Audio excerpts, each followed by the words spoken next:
Anggota Pas Pampres yang diduga menganiaya seorang warga hingga tewas kini ditahan di Pomdam Jaya. Seorang warga bernama Imam Mashkur tewas saudara, diduga kematiannya akibat dianiaya anggota Pas Pampres. Atas peristiwa ini, TNI langsung melakukan penyelidikan terhadap anggota Pas Pampres tersebut dan sudah ditahan di Pomdam Jaya.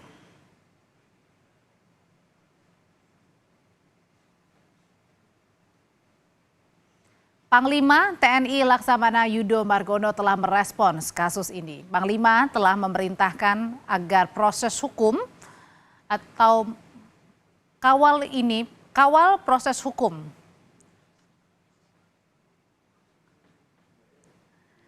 melalui Kepala Pusat Penerangan TNI Laksda Julius Wijoyono. Panglima TNI mengatakan prihatin dan akan mengawal kasus ini agar pelaku dihukum berat, maksimal hukuman mati, minimal hukuman seumur hidup, dan pasti akan dipecat dari TNI karena termasuk tindak pidana berat melakukan perencanaan pembunuhan. Sementara anggota Komisi 1 DPR Dev Laksono mendorong Panglima TNI dan jajarannya untuk menyelesaikan kasus oknum Pas Pampres dengan transparan. Kasus sudah mencoreng institusi TNI dan merusak kepercayaan masyarakat. Apalagi diduga oknum yang melakukan penganiayaan dan pembunuhan adalah bagian dari pasukan pengamanan Presiden atau Pas Pampres. Mereka perbuat, para oknum ini adalah suatu tindakan yang memalukan, mencoreng nama institusi dan merusak kepercayaan masyarakat terhadap institusi TNI sendiri. Maka itu saya minta agar pemeriksaan ini dilakukan secara terbuka, dipaparkan kepada masyarakat sehingga masyarakat bisa semakin yakin dan pulih kepada kepercayaan kepada institusi tersebut yang amat kita banggakan dan amat kita butuhkan. 50 juta. Iya, saya kirim, saya bilang, tapi anak saya jangan dipukul lagi. Saya usahakan duit, saya kirim.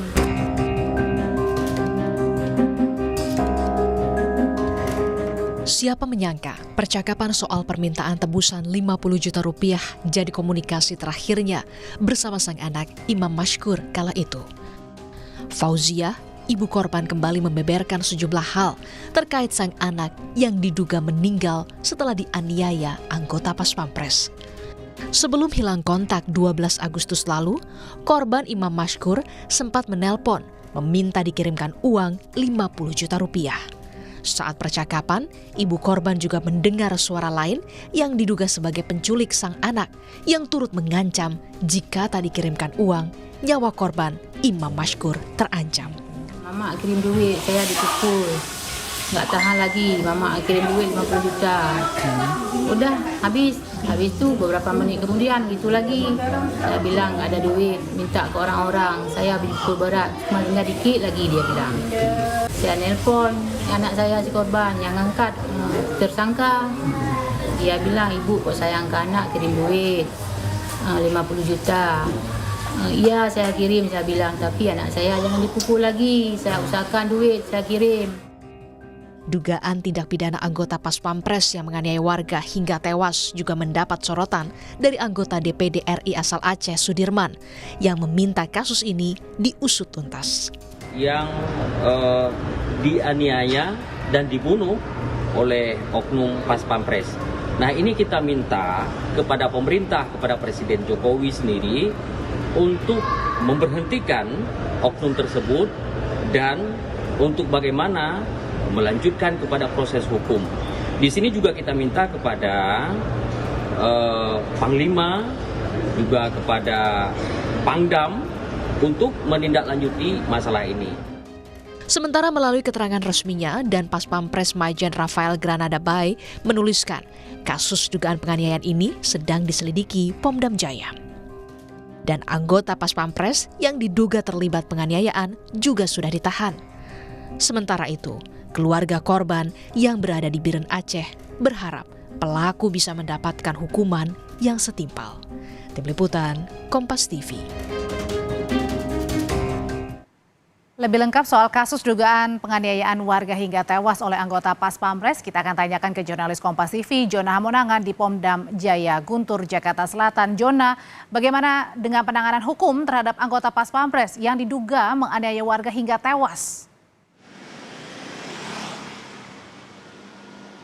Ya Audrey, untuk ketiga anggota TNI saat ini masih berada di Pomdam Jaya untuk dilakukan pemeriksaan. Jadi status mereka ini adalah sudah ditahan. Nah, terkait dengan tiga anggota tersebut, ini memang betul bahwa untuk Praka RM ini berasal dari Pas Pampres, tapi bukan yang berdinas melekat atau menempel ke Presiden atau Wapres. Tadi dia berada di Batalion Protokol Pengawal Presiden. Jadi seperti PM yang membawa kendaraan. Nah, dua lagi anggota TNI, yang pertama itu berasal dari Satuan Topografi dan yang satu lagi berasal dari Satuan dari Kodam Iskandar Muda yang memang ditempatkan di Jakarta. Jadi memang terkait dengan ketiga orang tersebut saat ini masih dilakukan penahanan dan tentu saja nanti akan ditanya beberapa keterangan oleh dari pihak Pomdam. Kami sendiri masih belum mendapat keterangan resmi dari pihak Pomdam Jaya dan saya sudah berusaha untuk mengonfirmasi kepada Pomdam tapi belum mendapat balasan sama sekali, dan juga dari Puspom TNI mereka sudah menyerahkan ini ke Pomdam Jaya. Jadi memang untuk statement resmi masih harus menunggu dari Pomdam Jaya. Yang pasti terkait dengan pemeriksaan ini sangat penting,